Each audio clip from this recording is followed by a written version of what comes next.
ये कहानी है 1870 से 1871 के बीच में हुए फ्रांस और पर्शिया के युद्ध की।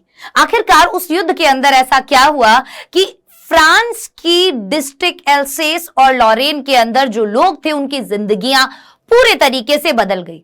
आखिरकार युद्ध जो है उसका आम लोगों के ऊपर क्या प्रभाव पड़ता है, हमारी भाषा का हमारी जिंदगी के अंदर आखिरकार क्या महत्व होता है। हेलो एवरीवन, मेरा नाम है भूमिका चौहान, आप हैं भूमिका चौहान इंग्लिश चैनल पर और आज हम करने वाले हैं दी लास्ट लेसन चैप्टर।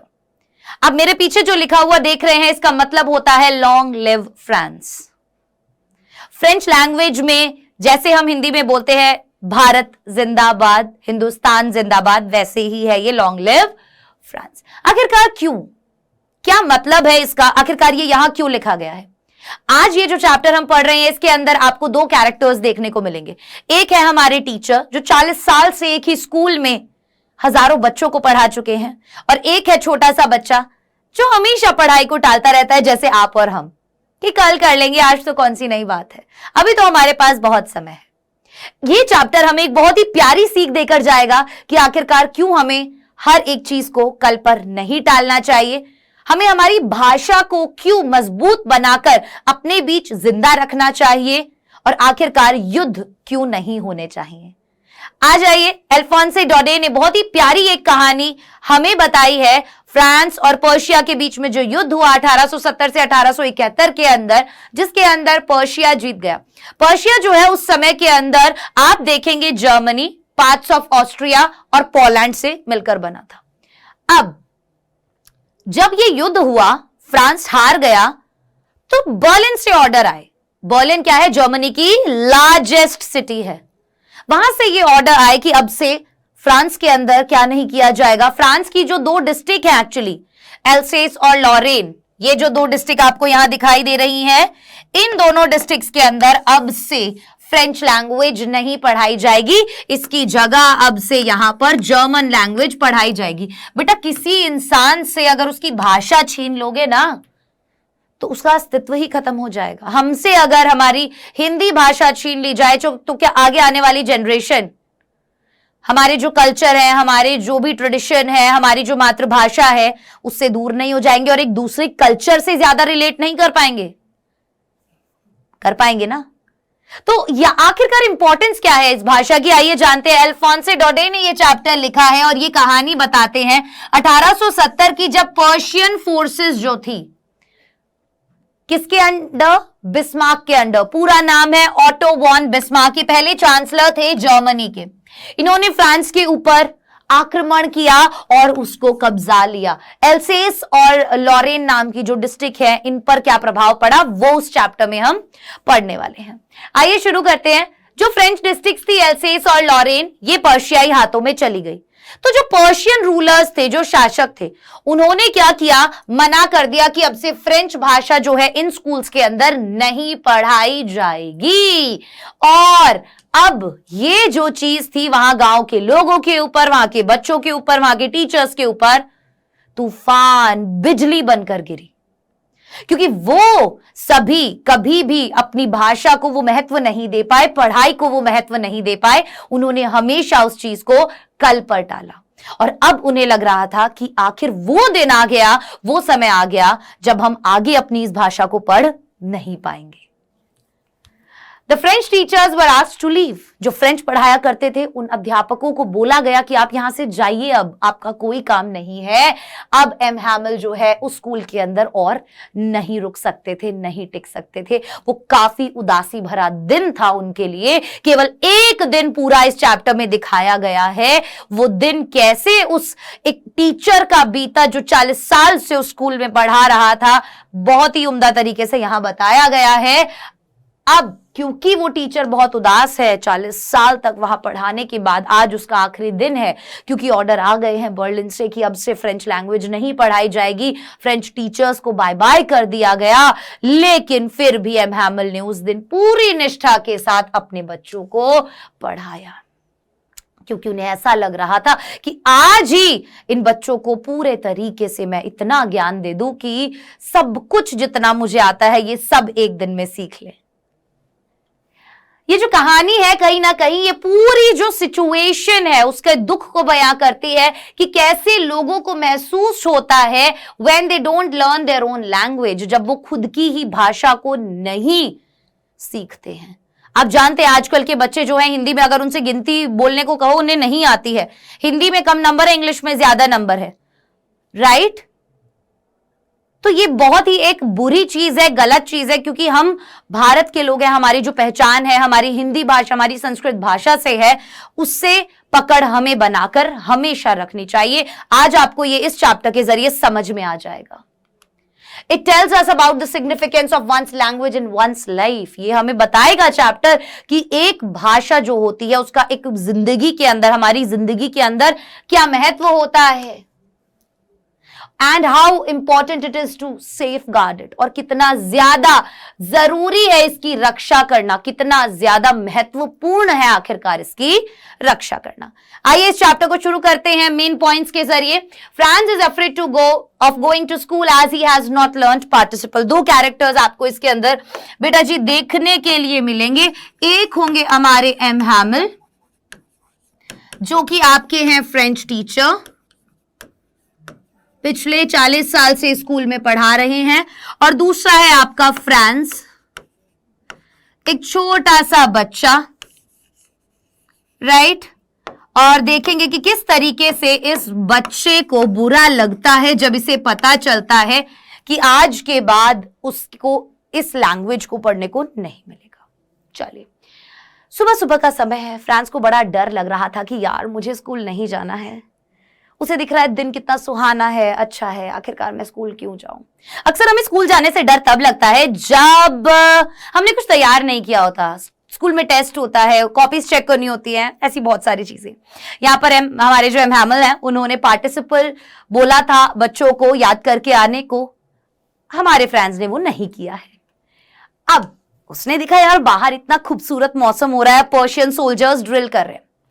चैप्टर में बोला गया पर्शियन सोल्जर्स ड्रिल कर रहे हैं, जो कि इंडिकेट करता है कि फ्रांस हार चुका है एल्सेस और लॉरियन के अंदर। अब पर्शियाई लोग शासन कर रहे हैं, इसीलिए पर्शियन सोल्जर्स को ड्रिल करते हुए, प्रैक्टिस करते हुए दिखाया जा रहा है, ठीक है ना?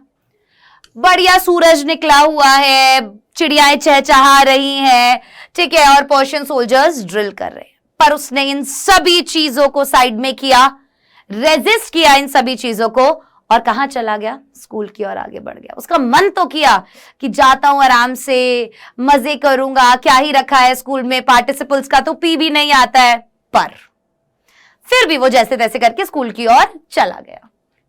रास्ते में फ्रांस जब टाउन हॉल को क्रॉस करता है, ये होता है टाउन हॉल, यहां पर एक बुलेटिन बोर्ड लगा हुआ होता है। बुलेटिन बोर्ड मतलब जो भी जरूरी सूचना होती है जो लोगों तक पहुंचानी होती है सरकार को, वो अक्सर यहीं पर लगा दी जाती है ताकि सभी लोगों को पता चल जाए। अब बुलेटिन बोर्ड पर हमेशा से बुरी खबरें ही आई थी, ठीक है, कभी हम कोई वॉर हार गए हैं, ड्राफ्ट की, ऐसी अलग अलग बुरी खबरें हमेशा बुलेटिन बोर्ड से सुनने को मिली थी। अब जब फ्रांस जा रहा था स्कूल की तरफ तो वो देखता है बुलेटिन बोर्ड पे इतनी ज्यादा भीड़ लगी है, तो वो सोचता है यार अब क्या हो गया, हमेशा यहां बुरी खबर ही होती है, आज इतनी भीड़ क्यों लगी है। लेकिन क्योंकि वो स्कूल के लिए लेट हो रहा था इसीलिए वो उस पर बिना ध्यान दिए, बिना रुके आगे बढ़ता चला जाता है। इतने में ही वहां पर ब्लैकस्मिथ होता है एक, और वो उसे बोलता है कि अरे अरे स्कूल जाकर तुम्हें बड़ा समय मिलेगा, आराम से जाओ। तो उसे लगता है ये ना मेरा मजाक उड़ा रहा है क्योंकि मैं लेट हो रहा हूं। वो उसकी बात पर ध्यान नहीं देता और हांफते हांफते फ्रांस जो है अपनी क्लास के बाहर जो बगीचा है वहां तक पहुंच जाता है। अब लोग वहां पर बुलेटिन बोर्ड पर कुछ कुछ पढ़ रहे होते हैं, वहां पर नोटिस पोस्ट किया गया होता है जो ऑर्डर्स आए थे हेडक्वार्टर्स से, राइट? तो उसने वो पढ़े नहीं है, अभी तक फ्रांस को पता नहीं है कि आखिरकार क्या बुलेटिन बोर्ड पर लगा हुआ है। फ्रांस जब दौड़ता हुआ जा रहा था वहां से तो वॉचर ब्लैकस्मिथ जो था वो उसको बुलाता है और वो कहता है उसको कि जल्दबाजी करने की कोई जरूरत नहीं है, तुम्हें आगे बहुत समय मिलेगा। और फ्रांस को लगता है कि वो उसे टीज कर रहा है। स्कूल पहुंचने पर वो नोटिस करता है, अब फ्रांस स्कूल पहुंच गया तो फ्रांस ने सोचा था स्कूल में तो बहुत ज्यादा शोरगुल होगा, मैं क्या करूंगा, चुपचाप इतने सारे शोरगुल में जाकर अपनी सीट पर बैठ जाऊंगा और किसी को पता भी नहीं चलेगा। लेकिन जैसे ही फ्रांस स्कूल पहुंचा, वो वहां जाकर देखता है कि स्कूल में सन्नाटा है, पिन ड्रॉप साइलेंस। अब वो कहता है यार आज के दिन ही ऐसा होना था क्या? रोज स्कूल में बच्चों के चिल्लाने चीखने की आवाज आती है, टीचर के रूलर को डेस्क पे मारने की आवाज आती है, ड्रॉर के खुलने बंद करने की आवाज आती है, बच्चों के एक स्वर में गाना गाने की आवाज आती है। आज कहां गई? इतनी तेज आवाज आती है कि बाहर गली तक सुन जाए। लेकिन आज क्या हुआ? क्या आज ही ऐसा होना था? अनयूजुअल सीन दिखता है उसको मॉर्निंग में, साइलेंस दिखती है। वो उसको बोलता है संडे मॉर्निंग जैसा स्कूल दिख रहा था, संडे मॉर्निंग जैसा, क्योंकि संडे मॉर्निंग को स्कूल क्या होगा? शांत होगा। सो बहुत सारी नॉइस जो है वो आती है अक्सर स्कूल में से सुबह सुबह। जैसे आप भी सुबह सुबह स्कूल जाते होंगे तो बहुत सारी आवाजें आती होंगी। इस पॉइंट को बहुत अच्छे से याद करना, एग्जाम में पूछ लिया जाता है। कैसी कैसी होती हैं? डेस्क के मूव करने की आवाज होती है, बच्चों के लेसन को रिपीट करने की होती है, टीचर के टेबल पर स्केल को पीटने की होती है, और बहुत सारी ऐसी आवाजें आपको वहां पर देखने के लिए मिल सकती है, सुनने के लिए मिल सकती है। पर उस दिन तो बिल्कुल संडे मॉर्निंग जैसी साइलेंस थी। आखिरकार ऐसा क्यों था? फ्रांस सोचा, अरे यार मैंने तो सोचा था कि मैं पहुंच जाऊंगा यहाँ पर अभी मैं क्लास में कैसे जाऊं? ये तो एम्बैरेसमेंट हो गया, अब क्या करूं मैं? पर उस दिन सब कुछ शांत था, संडे मॉर्निंग जैसा था। अब फ्रांस को शर्म आ रही है कि क्लास में एंट्री कैसे लूं। खिड़की में से झांक कर देखता है, क्या सारे दोस्त क्लास में बैठे हुए हैं। सोचता है अब क्या करूं, अब तो बेइज्जती हो गई। चुपचाप चुपचाप चुपचाप बहुत हिम्मत जुटाकर गेट पर जाता है। एम हैमल देखते हैं, उसे लगता है टीचर डांटेगा, पर टीचर नहीं डांटता। टीचर कहता है अरे फ्रांस, हम तुम्हारे बिना ही शुरू करने वाले थे, आ जाओ। फ्रांस सोचता है ये क्या, आज सूरज कहां से निकला है ब्रो? आज इसने डांटा कैसे नहीं? वो इस मौके का फायदा उठाकर फटाफट से डेस्क पे से कूद कर अपनी साइड पे जाकर बैठ जाता है। अब थोड़ा सा रिलैक्स हुआ ही होता है, वो कुछ नोटिस करता है। वो देखता है अरे ये टीचर ने कौन से कपड़े पहने हुए हैं। आगे देखो, एंटर कर लेता है क्लास में सबके सामने। ठीक है, कर लिया। जैसे ही क्लास में बैठा अपनी डेस्क पे जाके उसने देखा टीचर इतना सजा धजा कैसे आज। ग्रीन कलर का कोट, सफेद फ्रिल वाली शर्ट पहन रखी है, टोपी एम्ब्रॉयडरी वाली लगा रखी है। ये कपड़े तो वो कभी कभी पहनता है, हमारा टीचर ये कपड़े तो कभी कभी पहनता है, आज कैसे पहन लिया हमारे टीचर जी ने? जैसे स्कूल में प्राइज डिस्ट्रीब्यूशन है, पीटीएम है, उस दिन आते हैं ये सुंदर तैयार होके, आज क्यों आ गए? कह रहा है सुबह से हो क्या रहा है आखिरकार, ये समझ नहीं आ रहा। फिर पीछे मुड़ के देखता है तो बैक बेंच जो होती है वो खाली होती है हमेशा। आज वहां पे गांव के लोग बैठे हुए हैं। वो फिर से शॉक में आ जाता है कि आखिरकार ये हो क्या रहा है ब्रो। बुरा हाल। टीचर ने क्या पहना हुआ था? ग्रीन कोट पहना हुआ था, फ्रिल की शर्ट पहनी हुई थी, सिल्क की कैप लगाई हुई थी एम्ब्रॉयडरी वाली। अब टीचर तो ऐसे कपड़े इंस्पेक्शन वाले दिन या प्राइज डिस्ट्रीब्यूशन वाले दिन पहनते हैं केवल। ठीक है, आखिरी जो बेंचेस थी क्लासरूम की वो भरी हुई थी गांव के लोगों से। आखिरकार ये जो सीनियर लोग थे इन्हें पता था कि अब से इन दोनों डिस्ट्रिक्ट में फ्रेंच लैंग्वेज नहीं पढ़ाई जाएगी, तो हमारे टीचर जी का ये आखिरी दिन है। तो वो अपनी रिस्पेक्ट शो करने के लिए वहां पर आकर बैठे हुए थे। और उन पीछे बैठे हुए बंदों में आप हौजर देख सकते हैं जिन्होंने एक 3 कॉर्नर्ड हैट पहना था। ठीक है, रिटायर्ड मेयर था, पोस्ट मास्टर था, और ऐसे बहुत सारे बुजुर्ग लोग, बड़े लोग, सीनियर लोग गांव के वहां पर उन्हें सम्मान देने के लिए आए थे, अपनी भाषा को, अपने टीचर को। ये उनका एक क्षमा मांगने का तरीका था कि आखिरकार क्यों हमने सही समय रहते अपनी भाषा को, अपने टीचर को, स्कूल को, पढ़ाई को इंपॉर्टेंस नहीं दी।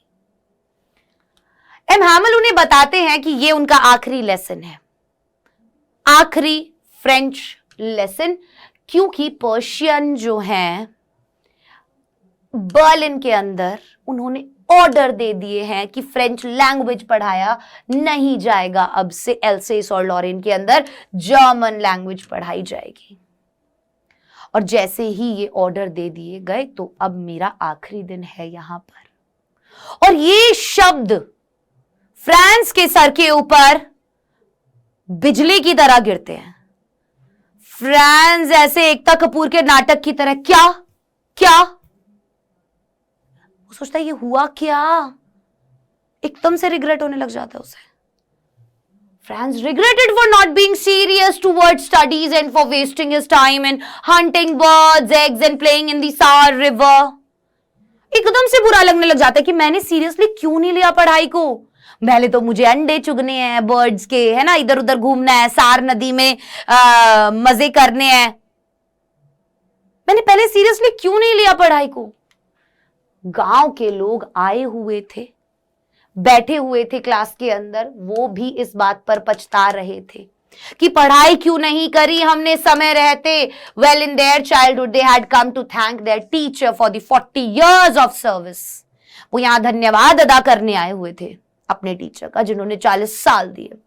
अब एम हैमिल जो है ना यहां पर बताने वाले एक्चुअल में कि गलती किसकी है। वो ये बोलते हैं, फ्रांस को खड़ा करते हैं और उससे बोलते हैं कि भाई चलो पार्टिसिपल के रूल्स रिसाइट करो। अब फ्रांस चाहता था कि वो सब कुछ बोल दे, रिसाइट कर पाए उस चीज को, बट वो नहीं कर पाया।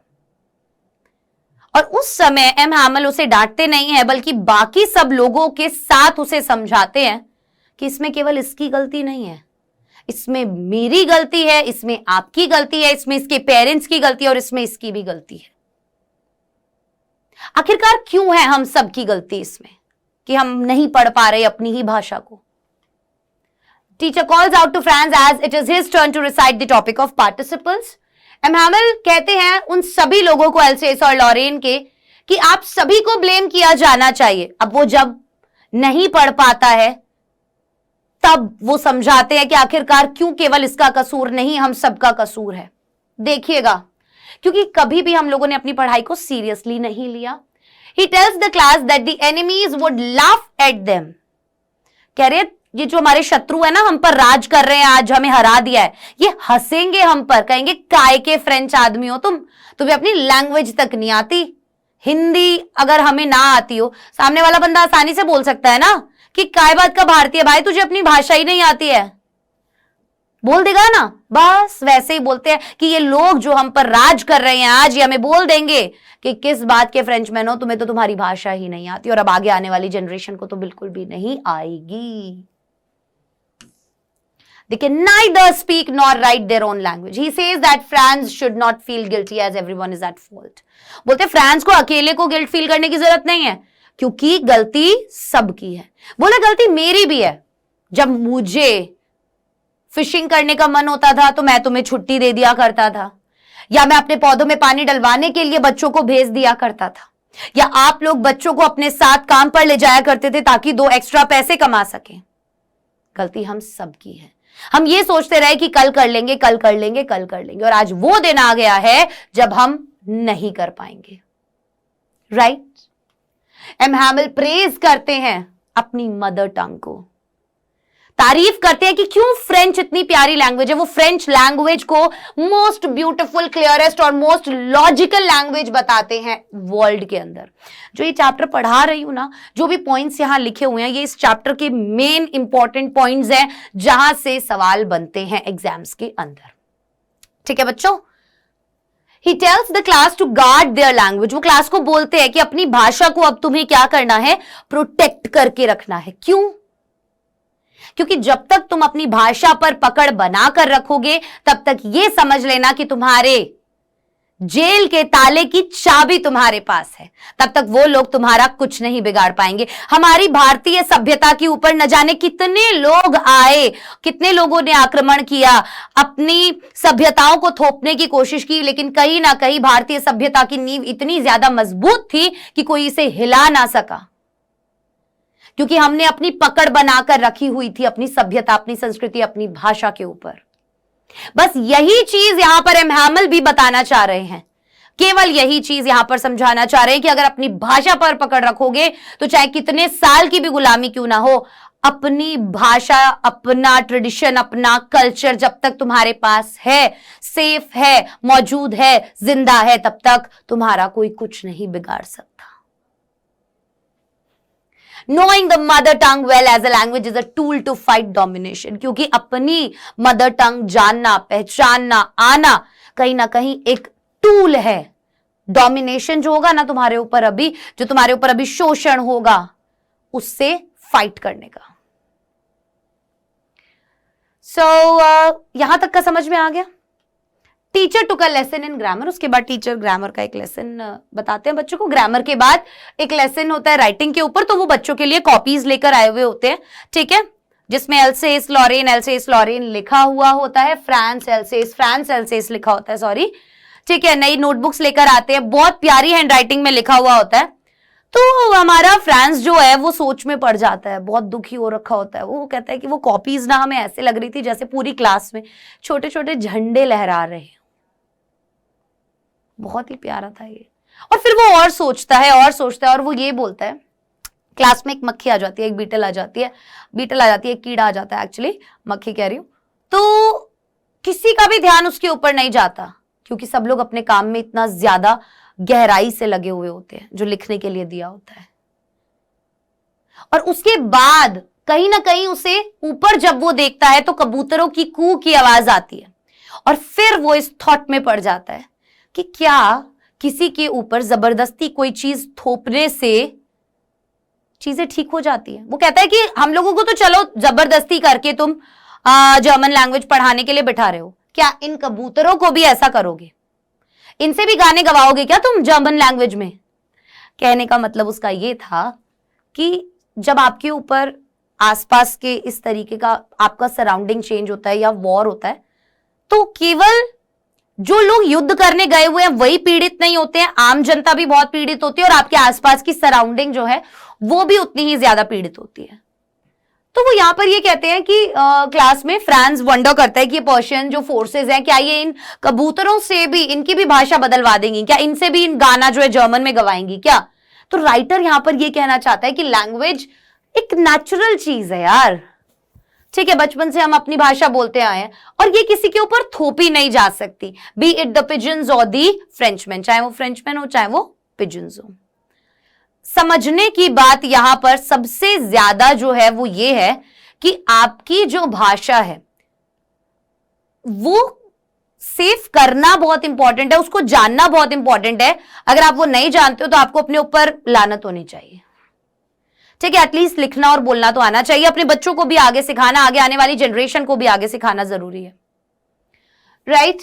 सो उसके बाद घड़ी में 12 बज जाते हैं, और कहीं ना कहीं एम हैमिल जो है वो बोलना शुरू करते हैं। एम हैमिल उस समय कुर्सी पर बैठे होते हैं जब सभी बच्चे कुछ कुछ लिख रहे होते हैं जो कॉपीज उन्होंने दी थी, और वो उस क्लास को निहार रहे होते हैं, और वो एक एक चीज को बहुत गहराई से देख रहे होते हैं, मानो उस चीज को वो अपने अंदर बसाने की कोशिश कर रहे हैं।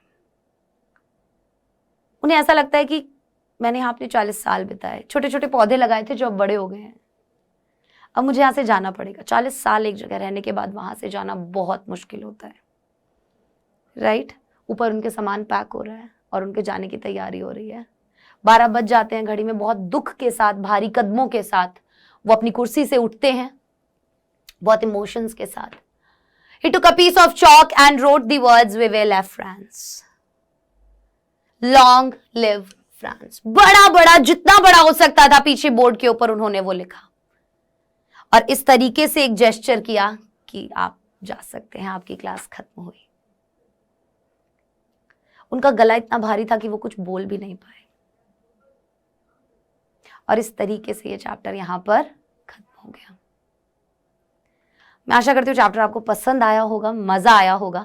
इस चैप्टर के जो भी इंपॉर्टेंट वर्ड्स थे वो मैंने यहां पर आपके लिए लिख दिए हैं, अगर आप इसका स्क्रीनशॉट लेना चाहें तो ले सकते हैं।